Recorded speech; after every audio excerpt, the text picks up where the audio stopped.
கனடாவை அதிர வைத்த கொள்ளை, தமிழர் உட்பட பலர் சிக்கினர். உயிரிழந்தவரின் சடலத்துடன் அவரது பெயரில் வங்கியில் கடன் வாங்க சென்றவன் திரைப்படத்தை விஞ்சிய சம்பவம். இவை தொடர்பில்தான் இந்த செய்தி தொகுப்பை பார்க்க இருக்கின்றோம்.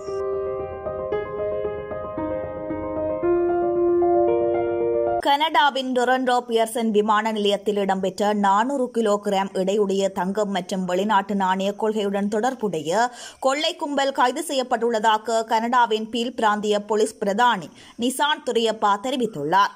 இந்த கொள்ளை சம்பவத்துடன் தொடர்புடைய 12 பேருக்கு எதிராக குற்றம் சுமத்தப்பட்டுள்ளது. இந்த நிலையில் விமான நிலையத்தில் கடந்த ஆண்டு ஏப்ரல் மாதம் இடம்பெற்ற கொள்ளையுடன் தமிழர் ஒருவரும் தொடர்பு பட்டுள்ளதாக சொல்லப்படுகிறது. இதன் அடிப்படையில் கனடாவின் பிரம்டனைச் சேர்ந்த 35 வயதான பிரசாந்த் பரமலிங்கம் என்ற தமிழர் மீது இவ்வாறு குற்றம் சுமத்தப்பட்டுள்ளது. துப்பாக்கிகளை கடத்தியமை, கொள்ளை சூழ்ச்சி திட்டத்திற்கு உதவியமை, பங்களிப்பு வழங்கியமை ஆகிய குற்றச்சாட்டுகள் பிரசாத் மீது முன்வைக்கப்பட்டுள்ளது. 65 ஆயுதங்களை கொள்வனவு செய்ய பிரசாத் பரமலிங்கம் அதற்கான நிதி உதவி வழங்கியதாக அமெரிக்க போலீசார் சந்தேகம் வெளியிட்டுள்ளனர். இந்த ஆயுதங்கள் புளோரிடா மற்றும் ஜோர்ஜியா ஆகிய மாநிலங்களில் கொள்வனவு செய்யப்பட்டிருக்கலாம் என சந்தேகம் வெளியிடப்பட்டுள்ளது. இந்த நிலையில் கொள்ளை சம்பவத்துடன் தொடர்புடைய சாரதியே ஆயுதங்களை கடத்திய வாகனத்தையும் செலுத்தியுள்ளார்.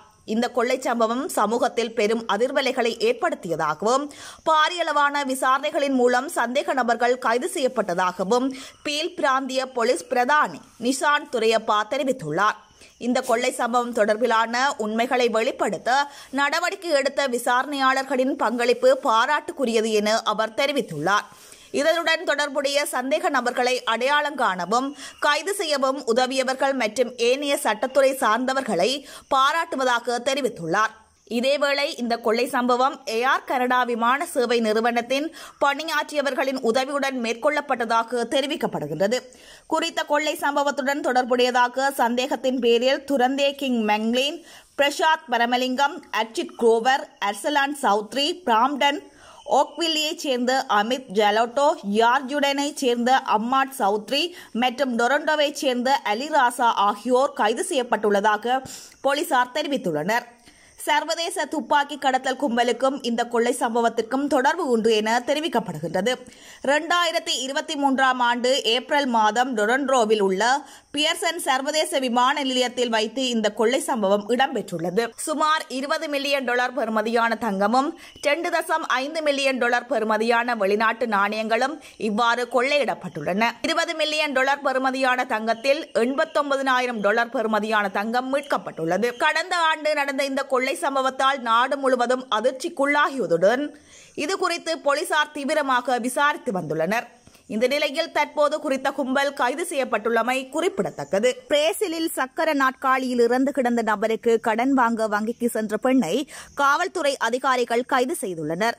கைதான பெண் எரிக்கா வியாரா நுவினில் 68 வயது ஆடவரை வங்கிக்கு அழைத்து வந்தார். சக்கர நாட்காலியில் அழைத்து செல்லப்பட்ட நபரின் பெயரில் கடன் கேட்டதும் வங்கி ஊழியர்களுக்கு சந்தேகம் எழுந்தது. இதனையடுத்து அவர்கள் உடனடியாக அவசர சேவைகள் பிரிவிற்கு அழைப்பு விடுத்தனர். வங்கியில் பதிவு செய்யப்பட்ட காணொளியில் நுவினில் அந்த ஆடவரை பிடிக்காத நேரத்தில் அவரது தலை பின்னால் சாய்வது தெரிந்தது. உங்களுக்கு கேட்கிறதா, நீங்கள் கையெழுத்திட வேண்டும் என்று நுவினில் அந்த நபரிடம் பேசுவது காணொளியில் பதிவானது.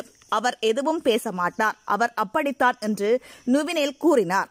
அவசர பிரிவைச் சேர்ந்த அதிகாரிகள் வங்கிக்கு வந்த நிலையில் சக்கர நாற்காலியில் இருந்தவர் இறந்துவிட்டதை உறுதிப்படுத்தினர். நுவிஸ் அந்த ஆடவரின் பெயரில் சுமார் $3,250 கடன் வாங்க முயன்றதாக கூறப்படும் நிலையில் நுவிஸ் கைது செய்யப்பட்டார்.